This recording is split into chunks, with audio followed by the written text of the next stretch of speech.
दोस्तों, दुश्मन का धोखा देना कोई नई बात नहीं। दर्द तो तब होता है जब आपका सबसे करीबी दोस्त भी आपके लिए एक ऐसी मुश्किल खड़ी कर दे जो आपसे संभाले ना संभले। दोस्तों, राहुल गांधी ने एक नारा दिया, राहुल गांधी नहीं, इनफैक्ट कांग्रेस पार्टी ने नारा दिया था, राहुल गांधी ने तो बहुत बाद में उसको आगे बढ़ाया था। वो नारा था नरेंद्र का सरेंडर। इस नारे के बाद से आप देखिए पूरी की पूरी बीजेपी बौखलाई हुई है। दोस्तों, आप टीवी डिबेट्स में देखिए बीजेपी की प्रवक्ता हद से ज्यादा एग्रेसिव है, क्योंकि ये एक ऐसा नारा है जो बहुत ज्यादा पर्सनल हो गया। मोदी की पूरी छवि को नुकसान पहुंचाने वाला नारा है। अगर ये पॉपुलर हो जाता है तो उस वक्त तो राहुल गांधी को एंटी नेशनल कह दिया गया कि ये तो पाकिस्तान के इशारे पर काम करते हैं, लेकिन अब किस किस को एंटी नेशनल कहेगी बीजेपी? क्योंकि अब तो दोस्तों पुतिन भी कह रहे हैं, खुलेआम कह रहे हैं कि भारत और पाकिस्तान के बीच जो भीषण सैन्य संघर्ष हुआ 4 दिन तक, उसमें जो ट्रंप थे उन्होंने बहुत एक अहम भूमिका निभाई है। दोस्तों, इस वक्त सारे अखबारों में, सारे सोशल मीडिया में, आप चाहें तो आपको खुद भी रिसर्च करके मिल जाएगा, एक बहुत ही अहम जानकारी चल रही है। और वो आधिकारिक जानकारी कोई सूत्रों के हवाले से नहीं है। न्यूज चैनल वाले तो सूत्रों के हवाले से चलाते हैं ना। ये जानकारी ये है कि रूस के राष्ट्रपति व्लादिमीर पुतिन के बेहद करीबी, उनके सहयोगी आप कह लीजिए, यूरी ओशाकोव ने एक बहुत ही हैरान करने वाला, भारत के लिए बिल्कुल नई जानकारी देती है। यूरी ओशाकोव ने बताया है कि ट्रंप और पुतिन के बीच करीब 75 मिनट तक बात हुई। यूरी ओशाकोव ने बताया कि भारत और पाकिस्तान का जब संघर्ष चल रहा था तो उस वक्त करीब 75 मिनट ट्रंप और पुतिन के बीच बात हुई, विच इज ह्यूज। और जाहिर तौर पर ये जो बातचीत होगी ये केवल भारत पाकिस्तान के बीच नहीं होगी, तो यूक्रेन और रूस को लेकर भी बातचीत चल रही है ट्रंप और पुतिन के बीच कई दिनों से, हो सकता है उसको लेकर भी बातचीत हुई हो। लेकिन यहाँ पर जो जानकारी भारत के लिए महत्वपूर्ण है वो ये है दोस्तों कि यूरी ओशाकोव ने बताया है कि भारत और पाकिस्तान के बीच जो संघर्ष हुआ, सैन्य संघर्ष हुआ, उसको रोकने में राष्ट्रपति ट्रंप की व्यक्तिगत भूमिका रही है। ये कोई अमेरिका का मंत्री या अमेरिका के राष्ट्रपति नहीं बता रहे हैं, रूस के राष्ट्रपति के बेहद करीबी सहयोगी ऑन रिकॉर्ड मीडिया को बता रहे हैं कि भारत और पाकिस्तान के बीच सैन्य संघर्ष जब चला तो ट्रंप और पुतिन की बातचीत हुई, जिसमें ट्रंप ने बेहद ही निर्णायक, बेहद ही व्यक्तिगत भूमिका अख्तियार की। व्यक्तिगत भूमिका ट्रंप ने खुद आगे आकर एक बहुत इंपॉर्टेंट रोल अपनाया और एक संघर्ष रोकने में उनका बहुत बड़ा योगदान है। ये वो देश कह रहा है दोस्तों जो हमारा मित्र देश है। हालांकि हाल के सालों में उनके साथ भी, रूस के साथ भी हमारे रिश्ते उतने गर्मजोशी के रहे न रहे, ये अपने आप में सवाल है, इसको लेकर हम विवेचना कर चुके हैं पहले। लेकिन दोस्तों, अब भी अमेरिका और रूस को लेकर अगर आप एक जनमत करा लें देश के अंदर कि कौन भारत का ज्यादा करीबी है या सहयोगी है, पक्का दोस्त है, तो आम जनमानस कहेगा कि भाई रूस है। S-400 भी रूस का था जिसने हमें इतना मदद की इस पूरे संघर्ष में। लेकिन रूस के राष्ट्रपति के करीबी ऑन रिकॉर्ड ये बात बोल रहे हैं, जो बात ट्रंप लगातार बोल रहे हैं। तो बड़ा सवाल ये है दोस्तों कि जो नारा राहुल गांधी ने दिया था, नरेंद्र का सरेंडर, उस पर तो राहुल गांधी को एंटी नेशनल कह दिया गया, पाकिस्तान के तलवे चाटने वाला बना दिया गया, ऐसे पोस्टर भी बनाए गए राहुल गांधी के।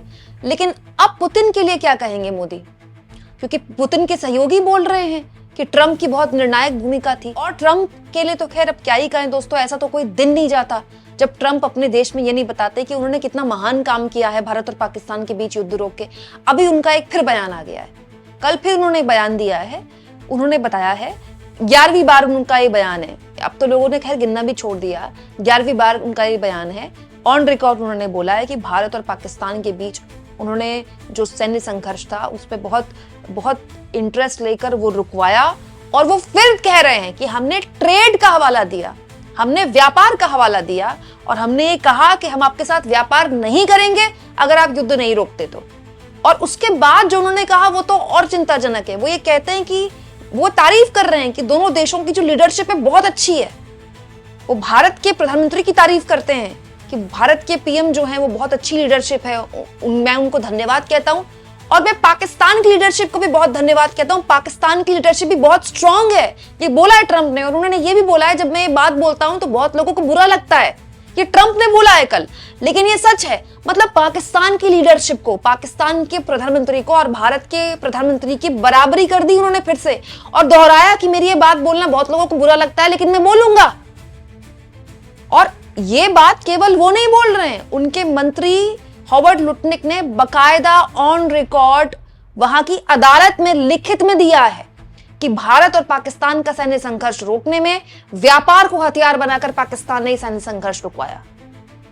और दोस्तों अमेरिका में, जैसा कि मैं आपको बता चुकी हूं, अगर झूठा हलफनामा हुआ तो पूरी की पूरी सरकार खतरे में आ सकती है, वहां पर इंपीचमेंट हो सकता है सरकार का, ऐसा हुआ है पहले भी।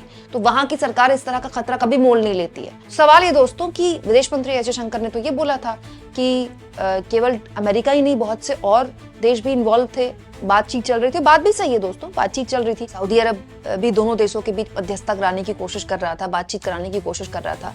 जाहिर तौर पर पुतिन के सहयोगी खुद ही बता रहे हैं कि तो पुतिन भी हो सकता है इन्वॉल्व हो, या रूस भी इन्वॉल्व हो, अमेरिका भी इन्वॉल्व था। लेकिन विदेश मंत्री ने कहा था कि अंतिम जो फैसला था वो भारत और पाकिस्तान ने बैठकर दोनों ने लिया।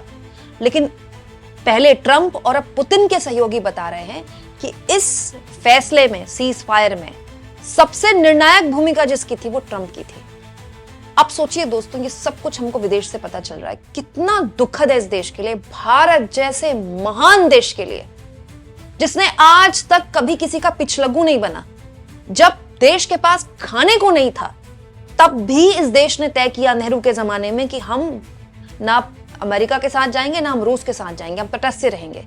और आज नेहरू को आप कितना भी बुरा भला बोल लीजिए, लेकिन आज देखिए सारे आर्टिकल्स दुनिया भर में भारत के लिए जो छप रहे हैं, जो भारत में आर्टिकल्स छप रहे हैं इस पूरे संघर्ष के बाद, क्या हर कोई यही बोल रहा है कि भारत को अब अपने स्तर पर ही लड़ाई लड़नी पड़ेगी, हमारी कोई लड़ाई नहीं लड़ेगा, हमको लड़ाई अपनी खुद ही लड़नी पड़ेगी। तो ये तो नेहरू ने सन 47 में बोल दिया था। तो बड़ा सवाल यह है दोस्तों कि इस देश की, इस सरकार की विदेश नीति है क्या? क्या इस देश की सरकार ने अपनी विदेश नीति ऐसे तश्तरी पर परोसकर अमेरिका के आगे रख दी है?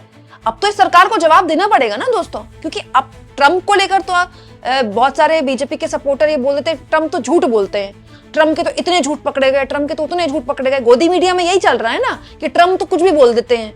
तो पुतिन को लेकर तो आप ये बात नहीं बोल सकते ना रूस को लेकर ये बात बोल सकते हैं। दोस्तों, रूस और भारत और अमेरिका और भारत, इन रिश्तों में तो बहुत फर्क है ना। तो बड़ा सवाल यह है दोस्तों कि ये सरकार इस पूरे के पूरे मसले पर छुपा क्या रही है? ऐसा क्या है जिसकी पर्देदारी है?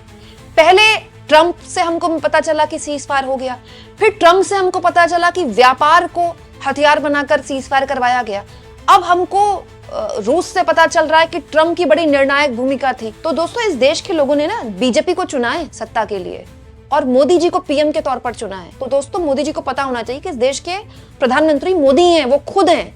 उनकी जिम्मेदारी बनती है कि उनके रगों में सिंदूर दौड़ रहा है कि नहीं दौड़ रहा है, या फिर वो रोटी गा या गोली तो है जैसे बयान दरकिनार करें और मुद्दे पर बात करें। दोस्तों, अब इस मामले में कांग्रेस पार्टी हमलावर हो गई है, क्योंकि कांग्रेस पार्टी पर इतने गंभीर आरोप लगाए बीजेपी ने कि भाई राहुल गांधी मोदी को सरेंडर बोल रहे हैं, राहुल गांधी ने मोदी का अपमान नहीं किया है, राहुल गांधी ने देश का अपमान किया है।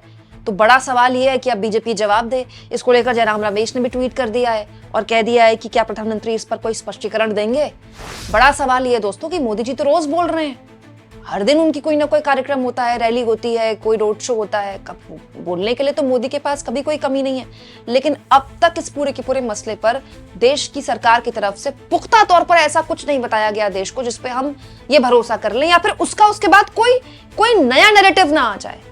सरकार हमारी कुछ बताती है, विदेश से हमें कुछ पता चलता है। आप इस मुद्दे पर क्या सोचते हैं दोस्तों? कमेंट बॉक्स में जरूर लिखें और जितना हो सके चैनल को शेयर करें, सब्सक्राइब करें और थैंक्स और ज्वाइन की ऑप्शन से दोस्तों अगर आप चाहें तो कुछ आर्थिक मदद भी चैनल की जरूर करें।